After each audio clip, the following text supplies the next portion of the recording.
All right, our next speaker is Matt Tarr, also from the University of New Hampshire.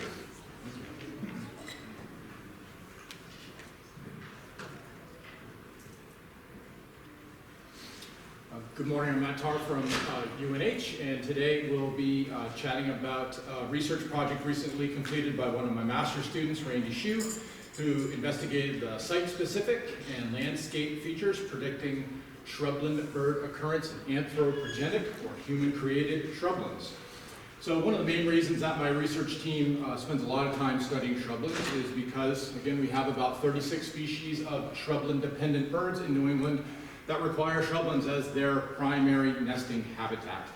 Now, of these birds, many of them actually require or prefer dry shrublands for nesting. In other words, they're not nesting in shrub wetlands. And so, historically, prior to European settlement, we can expect that there was some certain predictable natural dry shrublands that occurred throughout our region. Our dry shrublands occurred as large pine oak barrens, and they also occurred on rocky ridge tops and on coastal dunes as well. And I think we should expect that collectively these habitats likely functioned as stable source habitats for shrubland bird populations, which very likely expanded and contracted in response to natural forest disturbances such as wind, ice, and insects that created patches of ephemeral shrubland habitat throughout the area. Fire was also an important form of natural disturbance that was very important for maintaining the barrens, the ridges, and the dunes in a shrubby condition. Now, over the last 80 years in New England, we have suffered significant losses in our natural dry shrubland habitats, due largely to development and to altered natural disturbance regimes, including fire suppression. And so as a result, populations of many of our shrubland-dependent bird species have been declining, and many, like golden-winged warblers, are now identified as species in greatest need of conservation. So today, on most landscapes in New England, these birds that require dry shrubland habitats often require human-created shrublands as their primary habitat. And the most common ones in most landscapes include shrubby old fields, active and abandoned sand and gravel mines or gravel pits, transmission line rights-of-way, especially those that are wider than 50 meters, and regenerating clear cuts. So our shrubland-dependent birds are specialized to utilize shrublands, but I consider the species to actually occur along a gradient for how specific or picky they are for specific conditions. On the most general end of the scale, we have birds like common yellowthroats and song sparrows and gray catbirds that actually use a wide range of vegetation conditions. They occur in both wet and dry sites, and they tend to be the least area sensitive, often occurring in shrublands that are less than 1 hectare in size. On the most specific end of the scale, we've got critters like brown thrashers and prairie warblers and blue-winged warblers that are often absent from a shrubland if it lacks specific vegetation conditions or if it's too moist or too wet. And these species tend to be the most area sensitive, often being absent from or occurring in very low abundance in shrublands less than about 2 hectares in size. So it's pretty well recognized that vegetation structure and shrubland size are important cues that our shrubland birds use for selecting their habitats. So our first objective was to determine if differences in site-specific features among shrublands resulted in differences in the distribution of our shrubland birds among the anthropogenic shrubland types. Now, our study sites differed in the following primary ways. Our shrubby old fields were composed primarily of a dense herb layer that grew in and amongst shrubs that varied in their height and their density. A large proportion of the shrubs in our old fields were non-native species. These sites tended to be pretty mesic and ranged from 1 to 22 hectares in size. Our gravel pits had little or no herb layer, a lot of exposed soil. The woody vegetation that are in these tends to grow around the edges and in isolated islands and clumps. Most of the vegetation there is native. These sites are obviously very dry and they're very large, ranging in size from 2 to 91 hectares. All of our transmission line rights-of-way were over 50 meters wide, and they all supported exceptionally diverse vegetation conditions, with patches ranging from dense to sparse shrub and herb cover and dry to very wet soils. The vegetation in these sites tends to be a mixture of native and non-native plants, and the mowing, they're all mowed on a 3 to 4 year cycle, which favors the hardwood saplings. These are obviously linear openings, and they range from 1 to 27 hectares in size. Regenerating clear cuts, they were all between 1 to 15 years post-harvest. They're dominated by hardwood saplings and mostly native plants. They range from xeric to mesic and 1 to 24 hectares. So we should also suspect that shrubland birds are responding to the landscape composition around their shrublands when they're making decisions about where they are going to settle. So for example, it's very possible that shrubland birds prefer landscapes that have shrublands clustered in close proximity to one another, because this can facilitate the ability of birds to move in and around among shrublands to secure extra pair populations or to relocate if they lose a first nest. We also should expect that the landscape composition can affect area sensitivity. Recently, Patrick Roberts and Dave King described how prairie warblers are more likely to occur in small openings if there's larger openings in the immediate landscape. However, one thing that we really don't have a good handle on is how large of an area, or how far away from a shrubland are birds responding to the landscape. And the results vary from folks finding that little to no influence from the surrounding landscape to birds responding as far away as 2.5 kilometers. Overall, I think what we should be concluding from a lot of the previous work is that the strength of bird response to the landscape depends on the landscape, meaning that where the surrounding habitats are primarily non-habitat, like development and agriculture, bird response tends to be the strongest. And so our second objective was to determine what distance do landscape features or composition influence shrubland bird distribution. All right, our study was conducted in southeastern New Hampshire and in a total of 101 shrublands. We surveyed half of these sites in 2015 and half in 2016, and all sites were 250 meters apart or greater. Landscape composition in our area is about 70% forest, 14% developed, 7% fields, and 4% dry shrubland. We concentrated our efforts in determining the presence and absence of 8 focal species. We selected these species because collectively they represent the range of shrubland vegetation conditions that the shrubland birds in our area tend to prefer. Also, it's relatively easy to train undergraduate technicians to accurately identify this smaller group of birds by sight and sound. We conducted a total of 3 presence-absence surveys in each shrubland between May and August. Surveys consisted of walking through a shrubland and broadcasting the songs and calls of our focal species until a species was determined present during a survey.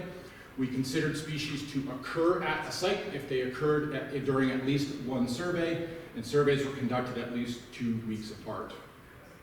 We collected a total of 12 site-specific features from each shrubland, including its size, perimeter, woody plant species richness, and the density of all vegetation, as well as the percent cover of native shrubs and saplings, grass ferns and forbs, bare ground and open water.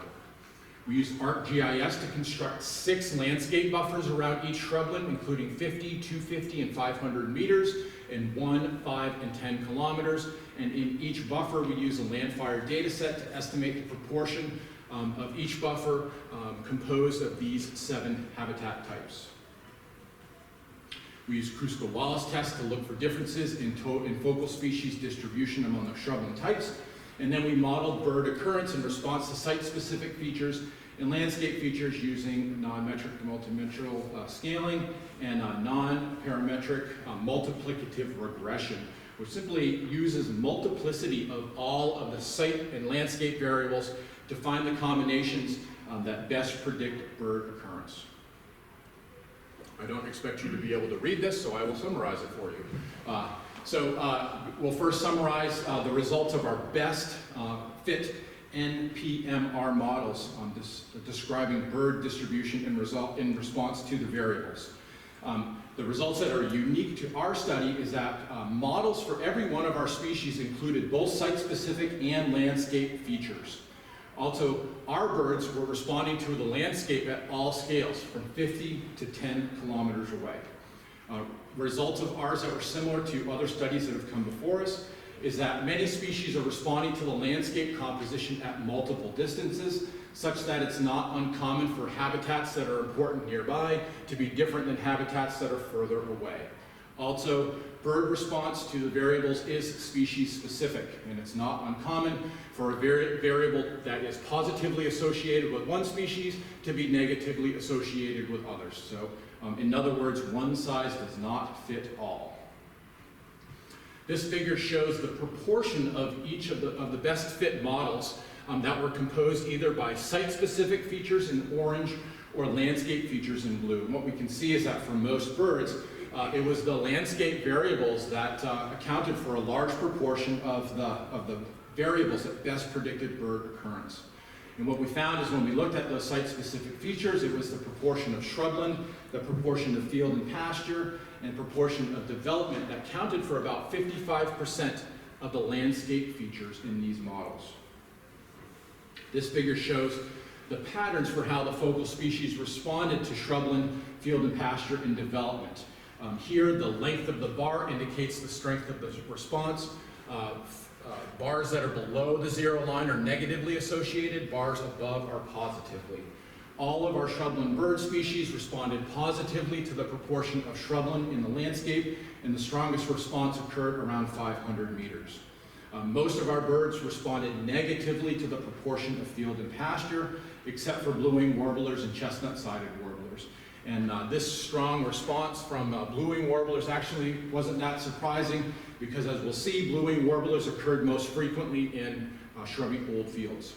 The strength of the response to fields and pastures was strongest around 1 kilometer. Almost all of our birds responded negatively to the proportion of development in the surrounding landscape, and the strength of that response was strongest around 500 meters. Again, blue wings, we don't think that they're actually keying in on development, but rather the old fields that they occurred in just happened to be in landscapes where there was a lot of development. Okay, we found that vegetation density was the most important site-specific factor predicting bird occurrence. In shrublands that had a combination of dense, short, or very dense vegetation tended to support all bird species. And I'll summarize what kind of that vegetation looks like. It's basically areas that have dense shrubs interspersed with short and tall saplings, and also has areas where the herb cover ranges from less than a meter to over a meter, and there's patches of bare ground and leaf cover. Almost all of our shrublands had this vegetation condition somewhere in them. Short, sparse vegetation where the shrubs are short, there's a lot of bare ground, and there's limited or no herb cover, was positively associated with thrashers and towies, and was least preferred by blue wings and flycatchers. And this is the most common condition in our gravel pits. All vegetation very dense and tall, where all of the shrubs and the saplings were tall, the herb layer was tall, and there was very little bare ground, was positively associated with blue wings and flycatchers, and was the condition least preferred by thrashers, field sparrows and prairie warblers. Overall, our rights-of-way were the most diverse sites, and they had the greatest diversity of vegetation density. All right. So differences in vegetation composition among our study sites resulted in significant differences in where the focal species occurred. All of our species except brown thrashers were detected at least once in all shrubland types. Brown thrashers were absent from clear cuts, and they were most common, significantly more likely to occur in gravel pits than any other shrubland type. This is the least common species in our area, and they require really dry, sandy sites. Field sparrows, buntings, and prairie warblers were all significantly more likely to occur in gravel pits and rights-of-way than in clear cuts and old fields. And the prairie warblers and field sparrows also required very dry sites. Towies were most likely to occur in rights-of-way and gravel pits, and significantly more likely to occur in rights-of-way than in clear cuts and old fields. Chestnut-sideds more likely to occur in rights-of-way and clear cuts. The alder flycatchers were more likely to occur in rights-of-way, but overall there was no difference in where they occurred. And somewhat similarly, blue wings were more likely to occur in old fields, but there was no difference among the types.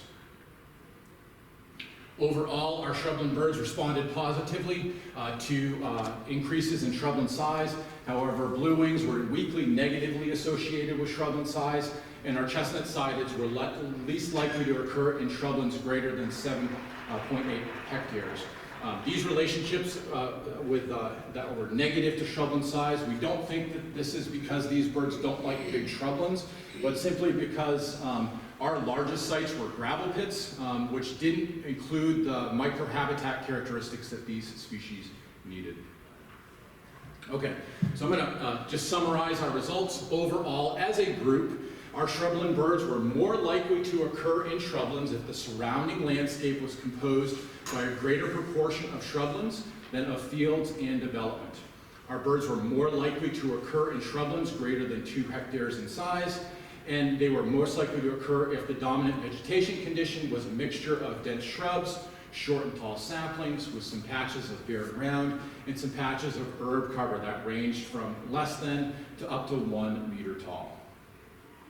Overall, it was the transmission line rights of way and the gravel pits in our study that were the largest, that supported the greatest amount of microhabitats, and as a result supported the greatest diversity of our shrubland birds. Productivity data that we have from these openings suggests that rights of way and gravel pits are very likely functioning as some of the largest source habitats for shrubland birds in our landscape. And moving forward, our results suggest that rights of way and gravel pits should be considered potentially critical habitats for conserving shrubland birds, especially in landscapes that are lacking natural dry shrublands like barrens. Again, species-specific requirements for particular micro-habitats suggest that, again, landscapes that are composed by a variety of shrubland types, of all the anthropogenic types, as well as natural barrens and beaver wetlands, are most likely to support the greatest diversity of shrubland birds. And that's pretty common results.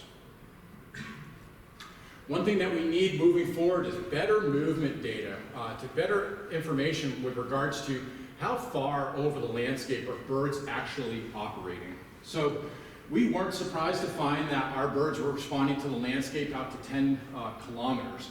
And the reason for that is we have movement data on about 306 color-banded prairie warblers, towhees, and field sparrows.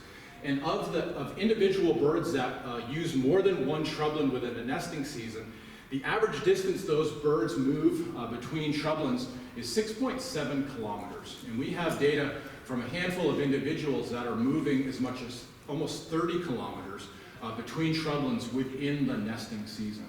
And so we should expect that many of our shrubland birds are probably operating at a landscape scale that we often don't necessarily give them credit for, and large movements should not be considered uncommon. Also, I think we should expect that regional population dynamics of these species, that these critters are operating probably at a regional level, much bigger than the local level we often work on. And this is based on results that we have from genetic studies of about 307 prairie warblers captured in southeastern New Hampshire and Maine, spanning shrublands that are as much as 76 kilometers apart. And our work shows that these birds are all related to one another and functioning as one big population, the extent of which we haven't yet figured out. And so with that, I'd just like to thank all of our students and technical advisors on the project and our funders, including NRCS, New Hampshire Fish and Game, Eversource Energy, and the Nuttall Ornithological Club.